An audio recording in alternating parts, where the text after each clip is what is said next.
September 23, 2023 ನನ್ನ birthday ದಿನ ಅಜ್ಮೇರ್ ಅಲ್ಲಿರುವಂತಹ ವೆರಿ ಫೇಮಸ್ ಖ್ವಾಜಾ ಗರೀಬ್ ನವಾಜ್ ದರ್ಗಾಗೆ ಹೋಗಿರ್ತೇನೆ. ಈ ಹಿಂದೆ ಇದೇ ಒಂದು ದರ್ಗಾದ ಮ್ಯಾನೇಜ್ಮೆಂಟ್ ಅಲ್ಲಿ ಕೆಲಸ ಮಾಡ್ತಿದ್ದಂತಹ ಕೆಲವು ದರಿದ್ರದವರು ದರ್ಗಾ ನೋಡ್ಲಿಕ್ಕೆ ಅಂತ ಬರ್ತಿದ್ದಂತಹ ಒಂಟಿ ಹೆಂಗಸು ಹಾಗೂ ಲೋಕಲ್ ಹುಡುಗಿರ್ನ ರೇಪ್ ಮಾಡಿರುವಂತಹ ಸುಮಾರು 250ಕ್ಕೂ ಹೆಚ್ಚು ಕೇಸಸ್ ಇವೆ. ಸುಮಾರು ವರ್ಷಗಳಿಂದ ಆ ದರ್ಗಾನ ಮ್ಯಾನೇಜ್ಮೆಂಟ್ ಅಲ್ಲಿ ಕೆಲಸ ಮಾಡ್ತಿದ್ದಂತಹ ಕೆಲವು ದರಿದ್ರದವರು ಈ ಕಚಡಾ ಕೆಲಸನ ಮಾಡ್ತಾ ಇರ್ತಾರೆ. ಕೊನೆಗೆ ಒಂದು ದಿನ ಅವರೆಲ್ಲ ಸಿಕ್ಕಿಬಿದ್ದು ಅವ್ರಿಗೆ ಕಾನೂನು ರೀತಿ ಶಿಕ್ಷೆನೂ ಆಗಿದೆ. ಸೊ ಇಲ್ಲಿ ತಪ್ಪು ಮಾಡಿದವರು ದರ್ಗಾನ ಮ್ಯಾನೇಜ್ಮೆಂಟ್ ಅಲ್ಲಿ ಕೆಲಸ ಮಾಡ್ತಿದ್ದಂತವ್ರೆ ಹೊರತು ದರ್ಗಾದಲ್ಲಿದ್ದಂತಹ ದೇವ್ರಲ್ಲ.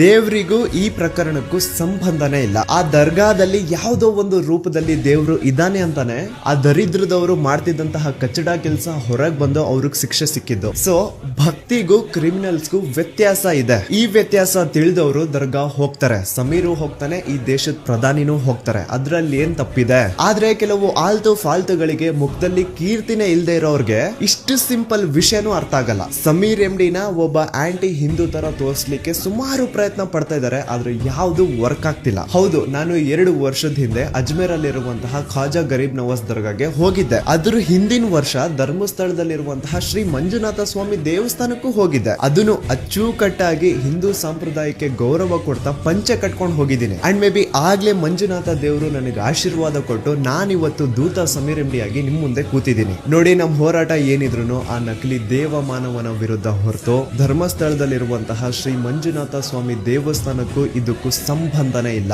ಅನ್ನೆಸೆಸರಿ ಆಗಿ ಬೇಕಂತ ಇವ್ರುಗಳೇ ದೇವಸ್ಥಾನನ ಮುಂದೆ ತರ್ತಿದಾರೆ. ಆ ದೇವ್ರ ಮೇಲೆ, ಮಂಜುನಾಥ ಸ್ವಾಮಿ ಮೇಲೆ ನನಗೂ ಗೌರವ ಇದೆ, ನಂಬಿಕೆನೂ ಇದೆ. ಆದ್ರೆ ಒಂದು ಹಿಂದೂ ದೇವಸ್ಥಾನನ ಮುಂದೆ ಇಟ್ಟು ಒಂದು ಜೈನ್ ಕುಟುಂಬ ಯಾವ ತರ ಎಲ್ಲ ಅನಾಚಾರ ಮಾಡಿದೆ, ಯಾವ ತರ ಎಲ್ಲ ಹೆಣ್ಮಕ್ಳ ಮಾಡಿದೆ, ದೇವ್ರು ಇರುವಂತಹ ಜಾಗದಲ್ಲಿ ಎಷ್ಟೆಲ್ಲ ಪಾಪಗಳನ್ನ ಮಾಡಿದ್ದಾರೆ ಅಂತ ಅವರ ನಿಜವಾದ ಮುಖವಾಡಗಳನ್ನ ಜನಗಳಿಗೆ ತೋರಿಸ್ಬೇಕು ಅನ್ನೋದೇ ನಮ್ಮ ಉದ್ದೇಶ. ಇಲ್ಲಿ ಯಾರು ದೇವಸ್ಥಾನಕ್ಕಾಗ್ಲಿ ಅಲ್ಲಿರುವಂತಹ ಶ್ರೀ ಮಂಜುನಾಥ ಸ್ವಾಮಿ ದೇವರಿಗಾಗ್ಲಿ ಅಪಪ್ರಚಾರ ಮಾಡ್ತಿರೋದೇ ಇವ್ರುಗಳು. ನಿಮ್ಮಲ್ಲಿ ಯಾರಿಗಾದ್ರೂ ದೇವಸ್ಥಾನಕ್ಕೆ ಹೋಗ್ಬೇಕು ಅಂತ ಇದ್ರೆ ದಯವಿಟ್ಟು ಹೋಗಿ, ಎಲ್ರು ದೇವಸ್ಥಾನಕ್ಕೆ ಹೋಗಿ ಆ ದೇವ್ರ ಹತ್ರ ಕೇಳ್ಕೊಳ್ಳಿ, ಅಪ್ಪ ತಂದೆ ನೀನಿರುವಂತಹ ಜಾಗದಲ್ಲಿ ಸುಮಾರಷ್ಟು ಹೆಣ್ಮಕ್ಳಿಗೆ ಅನ್ಯಾಯ ಆಗಿದೆ, ಎಷ್ಟೋ ಜನ ಕಿರುಕುಳ ಪಡ್ಕೊಂಡು ಸತ್ತಿದ್ದಾರೆ, ಅವ್ರಿಗೆ ಆದಷ್ಟು ಬೇಗ ನ್ಯಾಯ ಸಿಗ್ಲಿ ಅಂತ ಕೇಳ್ಕೊಳ್ಳಿ. ಅಂಡ್ ಸೌಜನ್ಯಳಿಗೆ ನ್ಯಾಯ ಸಿಕ್ಕಾದ್ಮೇಲೆ ನಾನು ಅಗೇನ್ ಆ ದೇವಸ್ಥಾನಕ್ಕೆ ಹೋಗ್ಬೇಕಂತ ಇದ್ದೀನಿ. ನಮ್ಮ ಹೋರಾಟ ಏನಿದ್ರು ಅನ್ಯಾಯದ ವಿರುದ್ಧ, ಧರ್ಮದ ವಿರುದ್ಧ ಅಲ್ಲ. ಇದನ್ನ ಅರ್ಥ ಮಾಡ್ಕೊಂಡು ಆಲ್ರೆಡಿ ಬಹಳಷ್ಟು ಜನ ನಮಗ್ ಸಪೋರ್ಟ್ ತೋರಿಸಿದೀರಾ. ಅಂಡ್ ನಿಮ್ಮ ಸಪೋರ್ಟ್ಗೆ ನಾನು ಯಾವತ್ತಿಗೂ ಚಿರಋಣಿಯಾಗಿರ್ತೇನೆ.